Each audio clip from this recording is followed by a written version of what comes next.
Oi, tudo bom? Hoje eu vou falar dos estudos socioeconômicos realizados por assistentes sociais no âmbito da política de assistência estudantil nos institutos federais. Então, essa abordagem ela é um recorte da minha dissertação de mestrado, na qual eu identifiquei durante a minha dissertação que essa era a principal requisição feita aos assistentes sociais dos campos nas suas ações na assistência estudantil. E por ser uma requisição muito presente no cotidiano profissional, eu fiz um capítulo da minha dissertação sobre isso, mas claro, hoje essa reflexão já evoluiu bastante da que está presente na dissertação. E ela é uma requisição muito presente no cotidiano porque volta e meia a gente pensa que está amadurecido no âmbito da categoria, mas sempre voltam perguntas bem essenciais, bem fundamentais sobre os estudos socioeconômicos. E para mim o melhor texto sobre estudos socioeconômicos é um da autora Mioto. Esse texto está na internet e é sobre estudos socioeconômicos. Bota assim, estudos socioeconômicos Mioto, você vai encontrar esse texto, tá bom? Ao longo desses anos eu fiz bastante pesquisa bibliográfica sobre essa temática. E a gente pode perceber que a elaboração de estudos socioeconômicos no âmbito dos institutos tem requerido muito tempo do cotidiano de trabalho dos assistentes sociais, causando uma sobrecarga de trabalho sobre eles, uma intensificação desse trabalho, tá bom?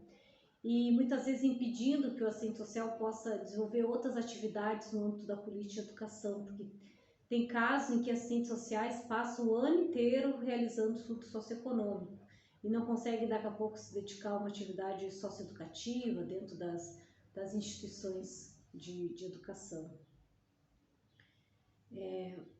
Então, eu já trabalhei com essa temática numa capacitação para assistentes sociais e eu fiz um texto para essa capacitação e vou compartilhar um pouco desse texto com vocês, tá bom? Com a implantação do programa de acesso e melhoria, de programas de acesso e melhoria das condições de permanência, seja o PNAES, seja as cotas, que é acesso, né? Ocorreu uma intensa contratação de assistentes sociais, principalmente para essa tarefa, não só para implementar, por ser alguém que é um intelectual capacitado para implementar uma política pública, para implantar uma política pública, executar, monitorar, avaliar, não é? É também uma atribuição do assistente social e está presente na nossa lei de regulamentação da profissão, no artigo 4º, onde diz que é competência realizar estudos socioeconômicos com usuários para fins de benefícios e serviços sociais junto a órgãos da administração pública. Mas o que o assistente social faz com esses dados que ele encontra nos estudos socioeconômicos? Essa é a grande chave, é a grande virada, né? Será que o assistente social, quando ele realiza, lá acabou o edital, ele consegue mostrar para as suas chefias imediatas, no seu campus, na sua instituição, o perfil dos alunos, o perfil que ele encontrou nos estudos, ou questões de saúde, dados relevantes que possam impactar nas condições de permanência do aluno, que possa ocorrer de encaminhar famílias para outros serviços públicos, identificar ali algum idoso que não tem um benefício e teria direito a uma pessoa portadora de deficiência que teria direito, não é? Então, o mais importante ainda é o que o assistente social faz com esses dados para melhorar a política pública, para melhorar o seu cotidiano profissional, para viabilizar direitos para aquela população que está ali, tá? Então, buscando no site dos IFES, das universidades, as informações sobre estudos socioeconômicos, a gente vê que ele é bem para fins de acesso a programas de ingresso e permanência. E é muito presente no cotidiano profissional, como eu disse anteriormente. Na maioria das instituições, o estudante só poderá ser usuário de assistência estudantil se comprovar sua situação de vulnerabilidade social. O que acontece? No programa de assistência estudantil, ele traz uma per capita, o estudante que tem direito, que é o estudante preferencialmente até um salário mínimo e meio. Então, nesses estudos socioeconômicos, um dos indicadores é a per capita. Então, também como a assistente social trabalha. A gente vê assistentes sociais que trabalham agarrados na per capita, outros em outros indicadores, outros conseguiram desenvolver sistemas informacionais onde tem pesos para calcular realmente a vulnerabilidade a partir de outros indicadores, se é mulher chefe de família, se é pessoa oriundo de comunidades quilombolas, questões de raça, tudo isso traz questões de vulnerabilidade. É isso que a gente tenta identificar e traçar esse perfil, traçar esses indicadores, que já existem, não precisa ficar criando novos indicadores, né? Esses indicadores todos eles já existem. Então, a assistente social tem que buscar e saber trabalhar com esses indicadores e até poderá criar algum indicador pela sua trajetória, pela sua experiência, pela sua observação e seu estudo, né? E o que quer dizer vulnerabilidade social? Para a maioria dos registros que a gente buscou nos documentos dos institutos federais, no caso, tá? Que é meu escopo de estudo. O conceito de vulnerabilidade social se refere a indivíduos e a famílias com perda ou fragilidade de vínculos afetivos, pertencimento e sociabilidade, ciclos de vida, identidades estigmatizadas em termos étnico, cultural e sexual, desvantagem pessoal resultante de deficiências, exclusão pela pobreza ou no acesso às demais políticas, uso de substâncias psicoativas, abuso, diferentes formas de violência advinda do núcleo familiar, grupos de indivíduos, inserção precária ou não no mundo do trabalho formal ou informal, estratégias e alternativas diferenciadas de sobrevivência que possam representar risco pessoal e social. Então, isso já são definições que a gente encontra em documentos governamentais e, principalmente, assim, o assistente social tem que saber trabalhar com esses dados, né? Ele saber o mundo do trabalho, os indicadores do mundo do trabalho, saber pegar, por exemplo, um documento do DIEESE que traz questões de vulnerabilidade social. Existe um documento do DIEESE que trabalha sobre isso, vulnerabilidade no mundo do trabalho, que são diferentes de indicadores de outras instituições de pesquisa. O DIEESE é um documento mais afim com as nossas correntes teóricas, né, que é a vulnerabilidade no mundo do trabalho. Então, também saber se amparar em indicadores que estejam de acordo com os referenciais teóricos que o assistente social usa, que é da formação profissional. Então, isso tem que estar bem atento, tá bom? Outras ações, como apoio pedagógico, isso não precisa de estudo socioeconômico, né? Porque isso é considerado uma ação universal dentro dos institutos federais. Mas o estudo socioeconômico, essa análise é feita principalmente para acessar benefícios financeiros, ou de restaurante universitário, moradia estudantil ou bolsas, né? Os auxílios, como a maioria chama, né? Essa é uma parte importante, então, o assistente social saber o que fazer com os estudos. E recomendo, então, esse texto da Mioto, que é o principal texto que fala sobre estudos. Ele tem origens bem diversificadas, o estudo socioeconômico, ele, né, não cabe aqui falar, vocês podem procurar direitinho, mas o que prevalece nas referências sobre estudos socioeconômicos é o compromisso com o projeto ético-político e profissional que norteia a realização dos estudos socioeconômicos. Isso é importante quando o assistente social estiver realizando isso que ele tem que ter como norte os estudos socioeconômicos. Então, ao observar a documentação dos institutos sobre essa temática, prevalece uma tensão entre paradigmas positivista e marxista, fragmentando a compreensão da questão social. Então, o assistente social pegou o estudo socioeconômico, ele vai trabalhar com a questão social ali identificada, que esses indicadores mostram sobre a questão social com a qual está se trabalhando, tá bom?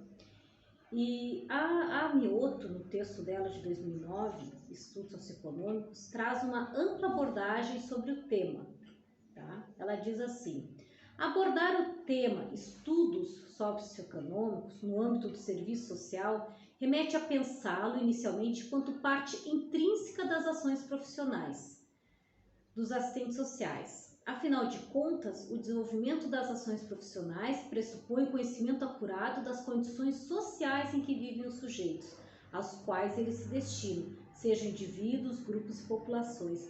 Então, isso é bem um divisor de águas de por que o assistente social realmente é o profissional mais indicado para fazer isso. É devido à nossa formação social, à nossa formação acadêmica e o compromisso com os direitos sociais da classe trabalhadora. Outros profissionais podem sim traçar indicadores que vão analisar renda, indicadores de vulnerabilidade, né? Ninguém é incapaz de fazer isso. Mas essa atribuição se torna atribuição do assistente social e se torna cada vez mais privativa, porque se vocês forem pesquisar pareceres dos CREs de alguns estados, dizem que não é privativo, mas a maioria dos CREs fala em privativo. E inclusive um documento do Cefes, que fala sobre atribuições profissionais, um livretinho que tem, depois eu vou colocar essas referências aqui abaixo no vídeo, ele traz como a atribuição privativa, porque toda atribuição, as atribuições e competências que estão no artigo 4º e 5º, então todas as competências que são no artigo 4º, que se repetem como atribuição no artigo 5º, elas se tornam privativas. E é assim que eles justificam o estudo socioeconômico. Está lá na minha dissertação bem explicadinho, tá bom? E então o assistente social ele é um profissional que vai ter essa sensibilidade, essa humanidade na leitura dos dados. E isso quando é documental e com questionário, porque o estudo socioeconômico ele requer um questionário com indicadores que o estudante vai preencher, ele requer a apresentação de documentação e ele requer uma entrevista. Claro que a entrevista para a maioria dos profissionais é inviável de fazer devido à demanda de trabalho. Muitos assistentes sociais optam por realizar a entrevista apenas com aqueles casos que dúvida no estudo, para alguns esclarecimentos ou para encaminhamentos, e alguns poucos conseguem realizar entrevistas com todos, mas isso gera, sim, quem consegue fazer isso, ele faz perante uma realidade de sobrecarga de trabalho, né? Ele fica bastante esgotado. Seria o ideal, a gente sabe que nem todos conseguem chegar pelas condições de trabalho impostas que são do cotidiano profissional, não é? Então a Amioto vai dizer que o assistente social é tido como um perito, um especialista no assunto, por causa da sua formação profissional, portador de um saber que demanda estudo, experiência, pesquisa, conhecimento fundamentado científico que foge a qualquer interpretação com base no senso comum. Porque quando a gente realiza o estudo socioeconômico, a gente consegue fugir daquela lógica de merecimento dos estudantes, porque caindo na mão de outra pessoa, a pessoa vai dizer, mas eu conheço esse estudante, ele não merece, olha o carro que ele vem aqui na instituição, olha o tênis que ele usa, porque antes a gente via sempre esses comentários, porque ele tem um computador assim, ele merece assistência estudantil? Então o assistente social é ali, um sentinela dos direitos dos estudantes, porque não falta quem duvide desses direitos, quem venha a querer ferir esses direitos, e pessoas com formação superior. Veja bem, a gente está numa instituição de ensino que todos os trabalhadores têm graduação. É raro um trabalhador numa instituição de ensino superior não ter graduação, aqueles muito antigos talvez, né? Mas todos têm, a sua maioria imensa tem. Então é feito por essas pessoas, essa crítica, muitas vezes por docentes, né? Eu conheço esse aluno, ele não merece. Então a gente quebra os paradigmas a partir dos dados que a gente encontra nos estudos socioeconômicos. Quebra paradigmas não, a gente quebra assim, noções de senso comum, né? Preconceituosas, muitas vezes, equivocadas. Por isso que ele é importante e eu sempre defendo que ele deva ser realizado pelo assistente social. Eu sempre que falo de estudo socioeconômico, assessorando outros colegas, assistentes sociais de outros institutos, eu sempre digo isso, né? O assistente social ele faz um divisor de águas quando é ele que realiza o estudo socioeconômico. Vamos avançar aqui um pouquinho, então, algumas postagens realizadas pelos assistentes sociais num grupo de e-mail que a gente tem nos institutos federais, né? Ali é um grupo de e-mail comum, ele é muito bom, a gente faz muita troca de informações ali e é incrível, assim, o trabalho profissional de muitos. A gente aprende muito por meio desse grupo de e-mail, no caso, né? Desse grupo de e-mail se discute o serviço social nos IFES. Essa requisição é muito falada, é muito pautada ali por muitos profissionais. E a gente precisa ter uma postura crítica, porque às vezes pode ocorrer algum equívoco, né? Muitas vezes a partir da frustração do profissional, mediante as possibilidades de intervenção que ele teria, que ele poderia fazer, mas se não fossem os estudos, né, mas por causa dos estudos ele não consegue avançar, porque ele é sobrecarregado por essa demanda profissional. A precarização do trabalho é outro item, principalmente a sobrecarga das rotinas, o adoecimento e a burocratização. Então a gente busca assim, essa questão da burocratização nos estudos, por exemplo, é muito rígido, não é com documentação, como é que faz, por exemplo? Aí então o assistente social, por isso que ele é esse diferencial, porque ele vai ter que ter essa sensibilidade. Será que realmente ele precisa ser rígido no ponto que o estudante não apresentou um documento, mas no contexto do estudo esse documento não faz tanta diferença, ele consegue visualizar no contexto dos indicadores, ou por meio de uma entrevista, ou por meio muitas vezes de uma declaração de próprio punho, que esse estudante está agindo com a verdade, falando a verdade, mostrando a sua realidade vulnerável. Ou ele é muito rígido, que não, esse já não apresentou documento, já está fora do processo, porque eu preciso selecionar o mais pobre dos pobres, então não apresentou documento, está fora. Ou ele consegue criar outro instrumento além do questionário, com perguntas fechadas, com exigências de documentação, ele cria algumas perguntas abertas que elucidam a realidade daquele aluno, por exemplo, no questionário que eu criei lá para a reitoria onde eu trabalho, no IFSU, eu tenho 4 perguntas que iluminam bem o estudo socioeconômico, que é qual a sua trajetória até chegar ao instituto?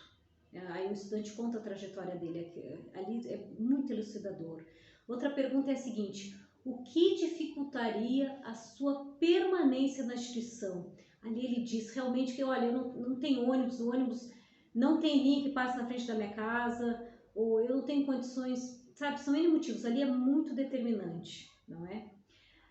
Outra perguntinha que tem é: quais as condições de trabalho e renda da sua família? Ali o estudante coloca no que os pais trabalham, no que ele trabalha. Ali é muito elucidador, eles são muito honestos quando escrevem ali. Muitas vezes é a mãe do estudante que está escrevendo.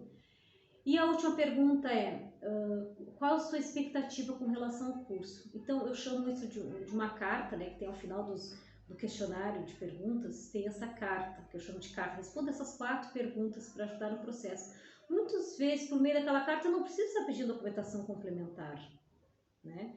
E muitas vezes na documentação, o aluno não tem como comprovar, a gente pede uma declaração de próprio punho, não precisa registrar em cartório, envia por e-mail, envia hoje em dia por WhatsApp, tem várias maneiras de não impedir que o estudante acesse o benefício por questões burocráticas. Os documentos, eles têm essa questão de subsidiar para o assistente social ter, de certa forma, a comprovação dos indicadores que o estudante indica, e, às vezes pensando em auditorias, as auditorias já tiveram auditorias auditando assistentes sociais em alguns institutos, fazendo quebra até mesmo de sigilo, né, mexendo na documentação do assistente social e questionando por que tu forneceu benefício para esse aqui não, né? Então a gente tem que estar muito seguro e nesse instrumento de estudo, ao final, redigir bem direitinho o parecer, porque depois que tu tiver que voltar naquele aluno, tu pode muitas vezes não lembrar. Então muitas vezes você atendeu um estudante que meio que foge à regra ou teve uma coisa muito específica, escreva bem no seu parecer nos estudos. Então a gente vai terminar esse vídeo por aqui e depois a gente vai continuar falando sobre isso, tá? Muito obrigada. Deixa aqui seu comentário, sua dúvida para a gente seguir dialogando.